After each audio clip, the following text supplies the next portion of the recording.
বাগেরহাটে পিতা পুত্রের নির্বাচন।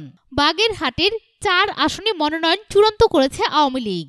বাগেরহাট 1 ও বাগেরহাট 2 আসনে মনোনয়ন পেয়েছেন যথাক্রমে শেখ হেলাল উদ্দিন ও শেখ সারহান নাসের তন্ময়। শেখ হেলাল উদ্দিন বাগেরহাট 1 আসনের বর্তমান এমপি, তার পুত্র শেখ সারহান নাসের তন্ময়। এছাড়া মনোনয়ন পেয়েছেন বাগেরহাট 3 আসনে খুলনা সিটি মেয়র তালুকদার আব্দুল খালেকের স্ত্রী বর্তমান এমপি হাবিবুন নাহার তালুকদার। বাগেরহাট 4 আসনে মনোনয়ন পেয়েছেন বাগেরহাট জেলা আওয়ামী লীগের সভাপতি বর্তমান এমপি ডক্টর মোজাম্মেল হোসেন। মনোনয়ন থেকে বাদ পড়েছেন বাগেরহাট 2 আসনের এমপি মীর শওকত আলী বাদশা। উৎস পূর্বপশ্চিম.নিউজ। সব খবর সবার আগে পেতে ফ্রিকি নিউজের সাথেই থাকুন। ধন্যবাদ।